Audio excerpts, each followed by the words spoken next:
Hi guys, welcome to M&D Made Simple. I'm your host, Coach Alexander. If you're here for the very first time, please do not hesitate to subscribe to this channel because on a regular basis I post updates in relation to M&D. Remember, I've been doing this for 10 years now and I'm so happy to help you grow in uplifting your skills. Now, today we're going to be looking at the project monitoring and evaluation tools, techniques rather, and we're going to look at the essential tools for project success. But before I go any further, I want to extend a warm invitation to a very important training which will be hosted in August of this year. It will run for 4 weeks. Okay. Now, I want to appeal to you to register for this because it's one of the best trainings that I've ever compiled. So please, there's a link below to register your details. It doesn't come free. Of course, you can book your place by registering in the link below. But when the training comes, you have to pay a certain fee, about $50 per participant. And I'm telling you, you won't get that price anywhere else around the world because this is a rare opportunity for you. So please take this opportunity because it's going to help you grow.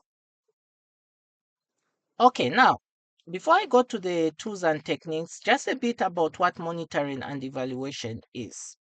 So M&E is a continuous process which requires continuous tracking.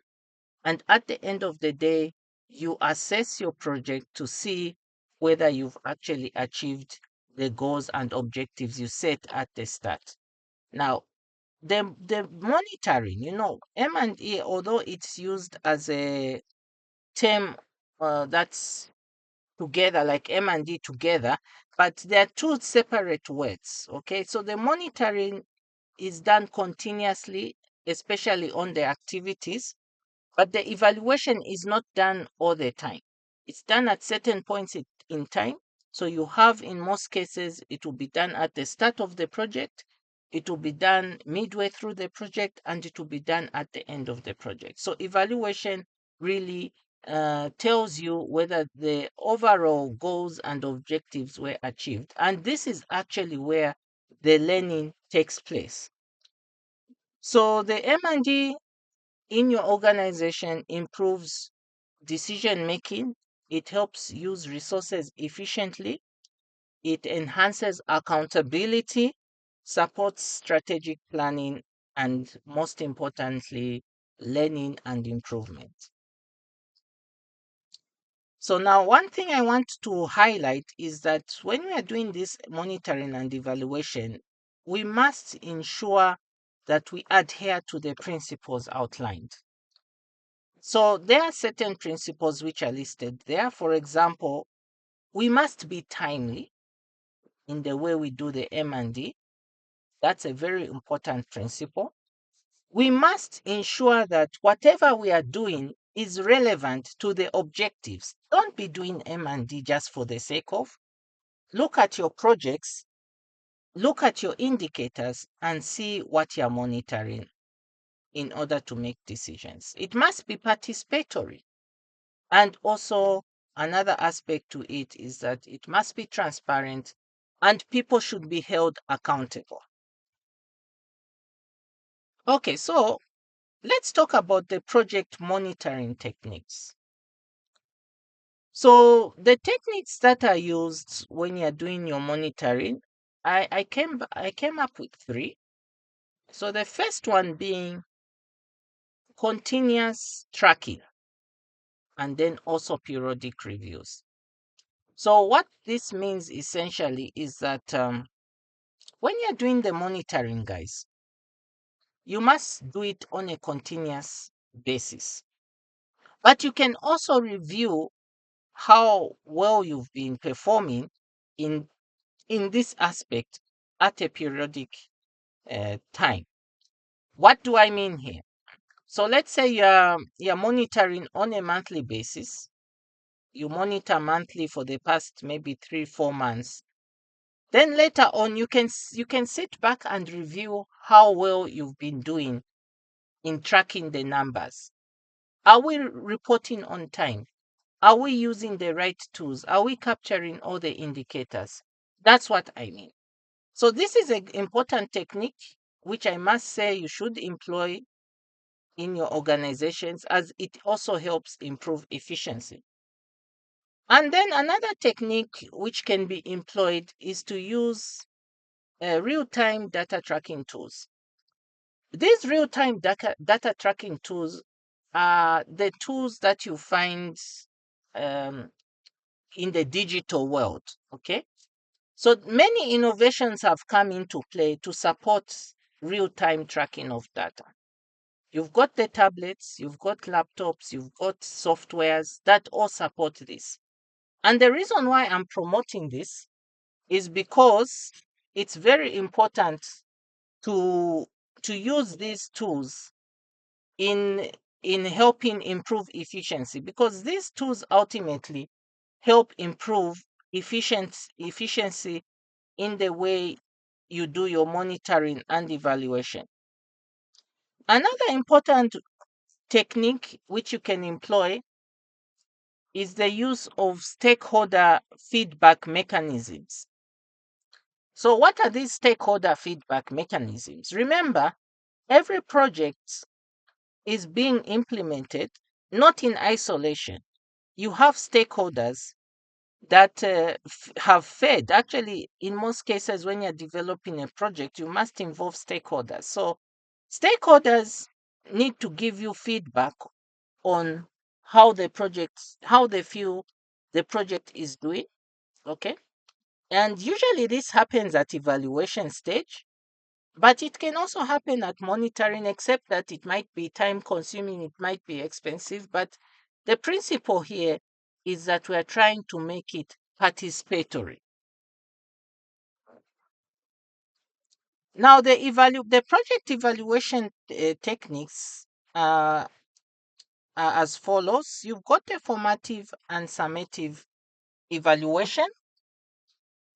So these evaluations, for those of you who've come to hear about it for the very first time, I was equally scared when I saw these words. Okay, so what is a formative evaluation? Okay, so the formative assessment, really, sometimes you hear it as a formative assessment. So this is really done as a continuous base on a continuous basis. Okay, so let's go to the project evaluation techniques. Now, for those of you who are hearing about the formative and summative evaluations for the very first time, I'm here to tell you that the formative evaluation is actually the baseline. Then the summative is those evaluations that are done at the end of the project. Okay, so the formative and summative evaluations are important techniques which should be employed when conducting these evaluations. Actually, I must mention that every time you have a project, always plan for a baseline, midterm evaluation, and a endline evaluation. Then we've got the impact evaluation. So the impact evaluation is done probably 3 to 5 years later when the project has ended. That is the impact, and that's how impact is defined. I must mention, guys, I don't often hear about the impact evaluation being done. I usually know that the end of project evaluation is the one which is mostly done, because we are always chasing after monies for the next implementation cycle. Then we've got the case studies. Now, what are some of the tools that can help you enhance the way you do your M&E? And I'm pretty sure you know these tools. So when it comes to project management software, you've got Microsoft Project, you've also got Asana. These are some of the softwares you can use to enhance the way you do M&D in your organization. But you've got the data analysis tools, you've got SPSS, you've got Excel. Please, guys, don't shun away from using these tools. You know, if you can't afford SPSS, use Excel. Excel is good enough most of the time. In most of the cases that I've done M&D, I find Excel still to be good. Another tool that you can use, of course, are survey tools like SurveyMonkey and Google Forms. I must mention that I'm always enjoying using the Google Forms because they are so easy to use. SurveyMonkey as well is good to use. You can try it out, but I usually use Google Forms. So, what are the best practices for effective M&D? At the very beginning of the project, be clear on what you want to achieve. At the very beginning, and usually this is not really, does not go down to one person. Yeah, I mean, does not come down to one person. It's a group of people because the planning is done by a group of people. So if you're doing it as a group, please ensure that you are clear on some of the goals you want to achieve. Engage stakeholders throughout the M&D process. I've emphasized this point. Please do it. It's going to help your project succeed. Ensure transparency in reporting results and use findings to improve and innovate. So, guys, once again, please don't hesitate to register for this training, which is going to be held in August. The form is in the link below. Just click on it, put in your details, and our team will get in touch with you. So, if you have any questions, please do not hesitate to write to me. I've been your host, Coach Alexander, and see you on the other side. Bye.